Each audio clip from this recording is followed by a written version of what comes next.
Good morning, viewers. I am Michelina Vatises and I am joined by Daniel Stoevesandt, who describes his job as an occupation. Welcome to studio, Daniel. Daniel, can you tell me, I find it very interesting that you describe your occupation as a hobby. How did that come about? Why do you say that your job is a hobby? Well, because it entails many things that I just enjoy doing. The great thing about my job is that it's very diverse. There is only very few bits and pieces of routine in it, so it never gets boring. And I like to plan things. I like to work in teams. I like a job where I don't sit in the office the whole day, but I can go out, visit people, learn new things, and all that happens in my job. And that's why I can say I'm working, but it's still a lot of fun.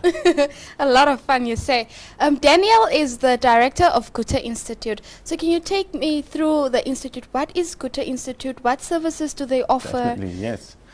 Well, first and foremost, we are the official cultural institute of Germany. So our mandate is wherever we work abroad, first of all, to promote the German language, to provide library services, and to do cultural events. And I'm mainly occupied with cultural events and managing this space. So basically 50-50 of my time is shared on these two duties. And yeah, there's a lot of things that we can do, especially here in Namibia, where there is not only the colonial past as our shared history, but also a lot of connections. A lot of connections in economy, in tourism, nowadays more and more also in culture. We are part of various cultural co-productions between German troops, theater troops, but also dance and other disciplines, and Namibian artists. So that is actually what we like to do most, that we don't want to come here and show our culture.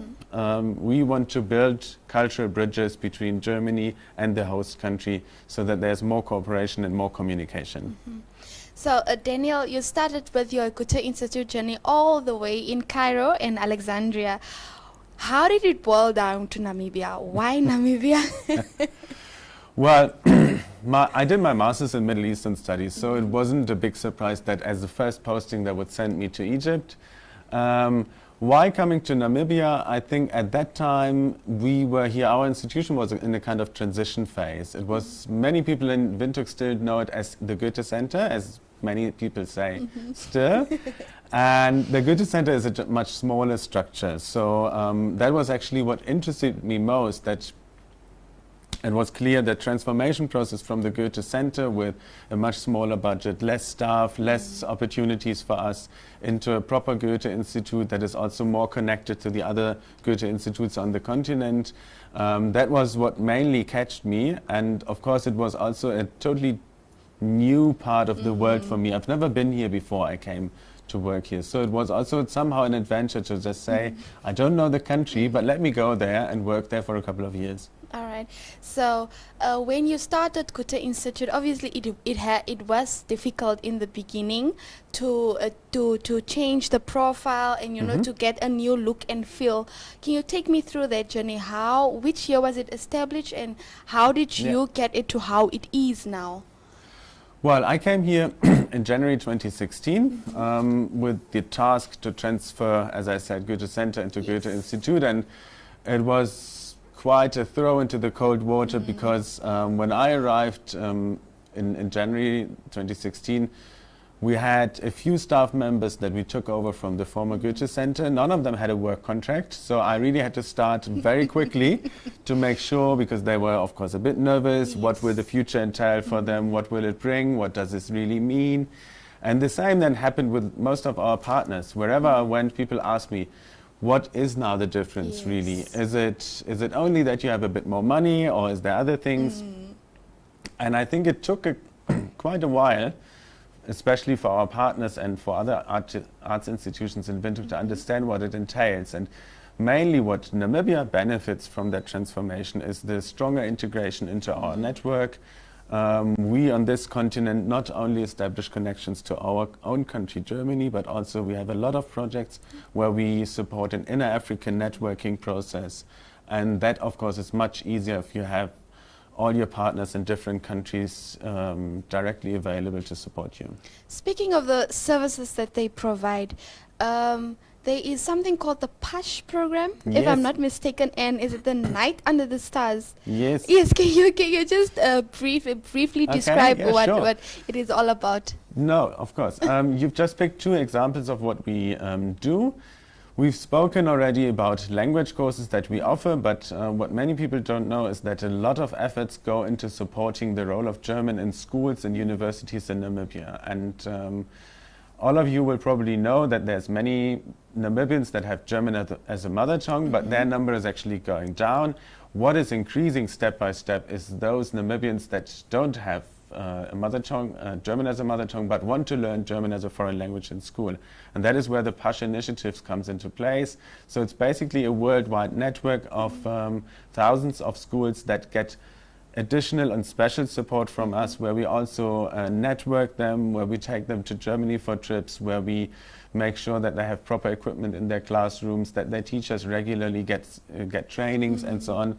So our main focus is on the quality of German education in the schools.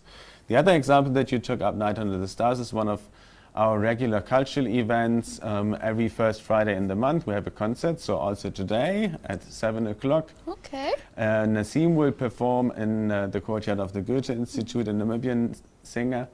And Night Under the Stars is basically a platform for Namibian artists to perform, to get exposure to. Many of them have their first, second concert, so we don't aim at the big names. We rather say we want to be a place where people can have their first experiences, can see how the audience reacts to their music, and then they start building a career from there. Wow, wonderful. I see that you guys are just not focused on education, culture, but also poetry. I think in the previous year there were poetry sessions where people come together and just speak the language of poetry. Do they still do that this year? And how Yes. are you planning to incorporate it differently?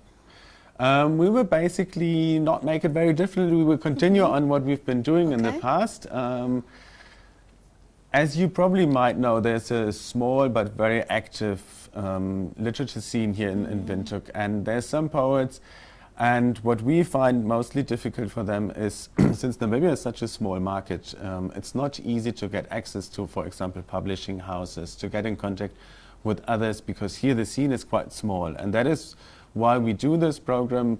We often start with inviting poets from other countries in Africa and let them have readings, discussions, small workshops. And then also our local partners very often come in with their own events. So again, here is the idea of the Goethe Institute as a platform for local artists, but also as a place where you can get connections to other artists from other parts of the continent, as well as from Germany. I think that's a great initiative because it exposes the poets, and then they can be actually scouted, so to say.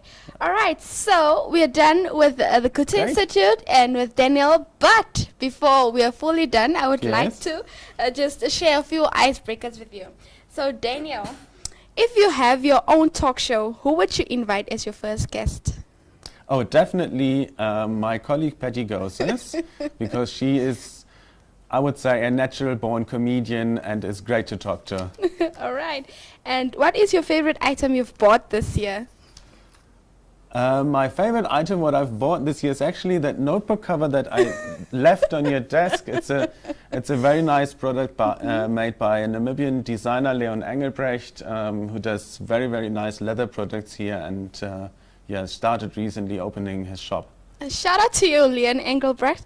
All right, so we're going to sign out now, but we're going to do it differently. So I'm going to say it in English, and Yes. you'll translate it in German. Is All that right. fine? So thank you, viewers, for joining us. Please keep it locked and join us next time, same place, same time. Vielen Dank, dass ihr dabei wart. Wir hoffen, euch bald wiederzusehen. Gleiche Zeit, gleiche Stelle. Thank you.